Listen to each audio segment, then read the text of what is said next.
Stock market के बारे में आपको 2 दिन पहले एक वीडियो बना के और मैंने ETF में काम करने की बात कही थी, जो एक सुरक्षित निवेश के तौर पर किया जा सकता है। उस कड़ी में आज मैं आपको एक और निवेश का दूसरा तरीका बताता हूँ।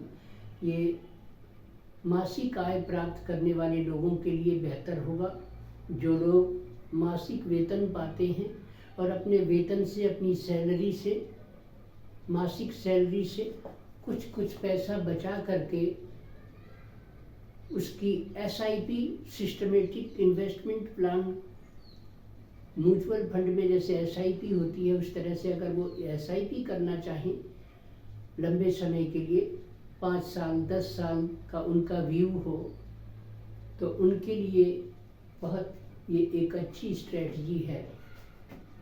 उदाहरण के तौर पर आप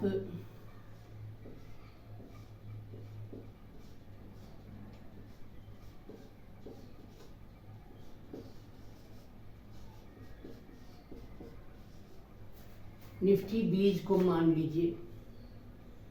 अगर ये निफ्टी बीज आपने इन्वेस्टमेंट करने के लिए 1000 रुपया महीना ही इन्वेस्ट करने की आपकी क्षमता है, तो आप चाहें तो 1000 रुपया हर महीना इन्वेस्ट करें जब आपकी सैलरी मिले उसमें। लेकिन वो कोई 2 महीना, 4 महीना, 6 महीना करने से लाभ नहीं होगा। उसको आपको लंबे समय के लिए इन्वेस्ट करना होगा, जैसे 5 साल, 8 साल, 7 साल ऐसे कर सकते हैं। आप प्रत्येक माह की कोई एक तारीख निश्चित कर लीजिए। मान के चलिए कि आपको 1 तारीख को सैलरी मिल जाती है, वेतन मिल जाता है, तो आप 2 तारीख को इन्वेस्ट कर सकते हैं, 5 को कर सकते हैं। कोई भी एक डेट डिसाइड कर लीजिए और उस डेट पर आप इन्वेस्टमेंट प्रारंभ कर दीजिए। आपके डीमैट अकाउंट पर पैसे हर महीने आपको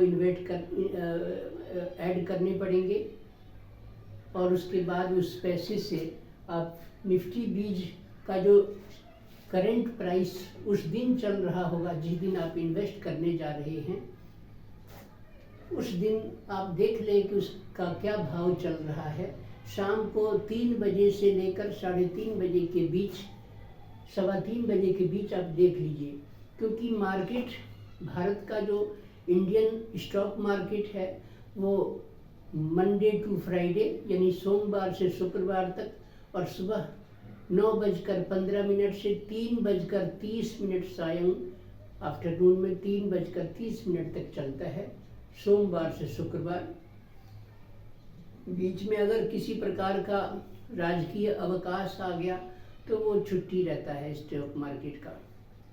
तो आप शाम के वक्त क्लोजिंग टाइम के आधे घंटे पहले, जैसे 3 बजे से 3:15 बजे, 3:20, इसके आसपास आप कोई इन्वेस्ट के लिए अपना अमाउंट अपने डीमैट अकाउंट पर फंड्स में जाकर ऐड कर सकते हैं। मान के चलिए आपने 1000 रुपया इन्वेस्ट करने का प्लान कर रखा है लंबे समय तक। आपकी उम्र मान के चलिए 30 वर्ष है और आप चाहते हैं कि मैं 50 साल की उम्र तक हर महीने इन्वेस्ट करता रहूँगा, तो आप ऐसा भी कर सकते हैं। कम से कम 10 साल, 5 साल, 15 साल, 20 साल ऐसा इन्वेस्ट करें तो आप अच्छे पैसे को एक्युमुलेट कर पाएंगे, इकट्ठा कर पाएंगे। अब आप मान के चलिए कि करंट प्राइस जिस दिन आप ट्रेड करने जा रहे हैं, खरीदने जा रहे हैं, उस दिन निफ्टी बीज, जो कि एक ETF है, सुरक्षित निवेश है इसका, आप उस दिन इसका करंट प्राइस नोट कर लें। मान के चलिए कि उसकी कीमत 275 रुपये आती है, तो आप 1000 रुपया आपके पास है, 275 रुपये में आप कितनी क्वांटिटी खरीद सकते हैं वो देख लीजिए। कुछ अगर 150, 100, 150 रुपये अगर बढ़ भी जाए और उससे अगर आपको अपने बजट पर प्रभाव ना पड़ता हो तो आप ऐसा कर सकते हैं। मान के चलिए कि आपने 4 यूनिट खरीद लिया, तो आप 4 यूनिट खरीद लीजिए। हर महीना शाम के वक्त उसी तारीख को फिर खरीदें जिस तारीख को आपने चुन रखा है, क्योंकि आपकी सैलरी मिलेगी, उसी से पैसे आप इन्वेस्ट कर पाएंगे। कभी ये सस्ता होगा, कभी मार्केट गिरा होगा तो सस्ती दर पर भी मिलेगा, कभी मार्केट चढ़ा होगा तो थोड़ा महंगे दर पर भी मिलेगा। भाव गिरते बढ़ते रहते हैं, कभी सस्ता कभी महंगा ऐसे मिल सकता है। आपको तो इन्वेस्टमेंट अपना सिर्फ 1000 रुपया करना है पर मंथ, 1000 रुपया। तो उस 1000 में भाग करिए 275 रुपये से और देख लीजिए कि कितनी क्वांटिटी खरीद पाएंगे और आप इन्वेस्ट करना शुरू कर दीजिए। ये तो हो गई SIP की बात। अगर आपके पास एकमुश्त कुछ से बड़ी राशि है तो आप लमसम वो पैसा इन्वेस्ट कर सकते हैं। मान के चलिए आपके पास 25,000 रुपये हैं, तो 25,000 रुपये एक साथ इन्वेस्ट कर दीजिए। जितनी क्वांटिटी आए उतनी खरीद के अपने डीमैट में रख लीजिए और उसके बाद हर महीना खरीदते रहिए अपनी एक कैपेसिटी के अनुसार अपनी राशि। अगर आपकी कोई साल में एक बार सैलरी इंक्रीज होती है, इंक्रीमेंट लगता है, वेतन बढ़ता है, तो आप वो 1000 की राशि को हर महीने हर साल कुछ कुछ बढ़ा भी सकते हैं। ऐसा भी कर सकते हैं। ये नहीं कि 1000 रुपया अब आप 50 साल की उम्र तक करते रहेंगे। कैपेसिटी बढ़े तो थोड़ा इन्वेस्टमेंट भी बढ़ा सकते हैं। ये आपको बड़ा सेफेस्ट तरीका है। निफ्टी बीज ETF है, ये लॉस का इसमें चांस नहीं होता, क्योंकि निफ्टी बरसों से आप इतिहास को देख लीजिए, मार्केट में क्रैश भी आते हैं, गिरावट भी आती है, तो गिरता है फिर चढ़ता है, ऊपर ही जाता है, भाव ऊपर की ओर ही मूव करता है, डाउनवर्ड्स नहीं जाता। इसलिए सेफ तरीका है आपके इन्वेस्टमेंट का। एक तो ये स्ट्रेटजी आपको मैंने बता दिया जो आप हर महीने कर सकते हैं। अच्छा, दूसरा है, मान के चलिए आपके पास में 10,000 रुपये हैं और आप 10,000 रुपये से ट्रेड करना चाहते हैं, तो आप डेली भी ट्रेड कर सकते हैं। अब ये राशि जो आपकी है, वन टाइम मान के चलिए आपके पास 10,000 रुपये हैं,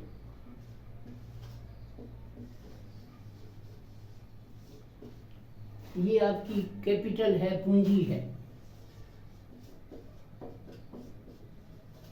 ये आपकी कैपिटल है। अब आप इस कैपिटल को इन्वेस्ट करना चाहते हैं, तो एक साथ पूरे 10,000 रुपये का इन्वेस्टमेंट नहीं करें। आप एक काम करें कि इसको आप 20 हिस्सों में बांट सकते हैं। तो अगर आप इसको 20 हिस्सों में बांटेंगे तो 500 रुपया प्रत्येक भाग का इन्वेस्टमेंट हुआ। अब आप क्या करें कि 500 रुपया और 20 दिन तक आपको करना है।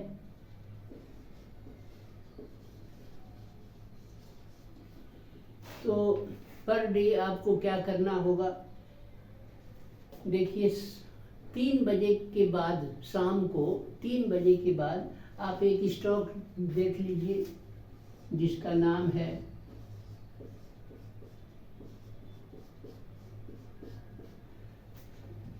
CPSE ETF। CPSE ETF आप जो है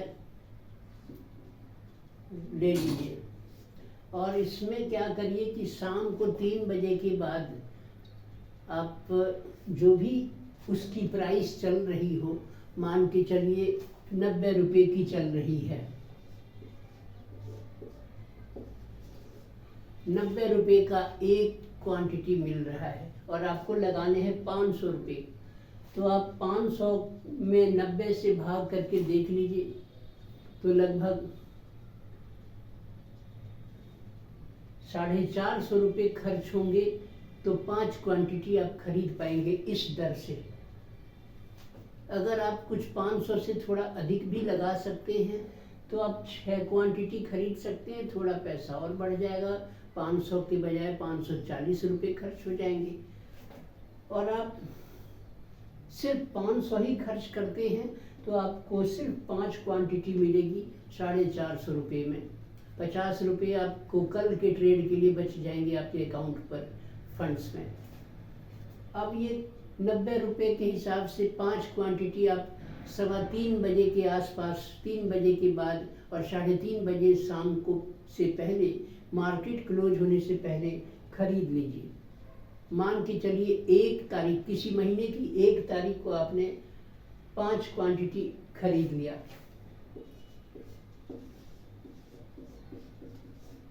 पाँच क्वांटिटी 90 रुपये के भाव से 5 क्वांटिटी 450 रुपया इन्वेस्ट करके आपने 1 तारीख को खरीद लिया। अब आप 2 तारीख को फिर खरीदेंगे, तो 2 तारीख को फिर खरीदेंगे, मान के चलिए अब उस दिन ये भाव 90 रुपये के बजाय 86 रुपये रह गया, 88 रुपये रह गया, तो थोड़ा क्वांटिटी आपकी ज़्यादा आ जाएगी क्योंकि सस्ता मिल रहा है, तो आप 5 के बजाय 6 क्वांटिटी खरीद पाएंगे। अगर कहीं भाव बढ़ गया अगले दिन 2 तारीख को, मान के चलिए कि अगले दिन 92 रुपये का हो गया, 92 रुपीज़ का, तो अब थोड़ा महंगा हो गया, तो तब भी आप 5 क्वांटिटी उस दिन खरीद सकते हैं। आप रोज़ खरीदते चलिए, सस्ता भी मिलेगा, महंगा भी मिलेगा क्लोजिंग टाइम के आसपास। और आप रोज़ खरीदते चलेंगे तो आप देखेंगे कि कभी 5 दिन में, कभी 7 दिन में, कभी 15 दिन में, कभी 20 दिन में, और पूरे महीने में 22 ही ट्रेडिंग दिवस होते हैं, 22 दिन ट्रेडिंग दिवस होते हैं। कभी कभार छुट्टी भी मिलेगी, पड़ जाएगी, तो सब मिला के मान के चलिए कि 20 ट्रेडिंग दिवस हुआ, तो 20 दिन आप ज़्यादा से ज़्यादा हर महीना खरीदेंगे। 20 दिन में 500 रुपये के हिसाब से आपने 10,000 रुपये का इन्वेस्टमेंट कर दिया। अब आप क्या सेल कैसे करेंगे, बेचेंगे कैसे? सेल करने के लिए आप टारगेट रखिए 3%। 10,000 पर आपको 3% जिस दिन मिल जाए उस दिन आप सारी क्वांटिटी, जितनी भी क्वांटिटी खरीदी है आपने अब तक, वो सारी क्वांटिटी को सेल कर दीजिए एक साथ। अब क्या होगा कि 10,000 पर 3% का जिस दिन आपको लाभ, यानी कि प्लस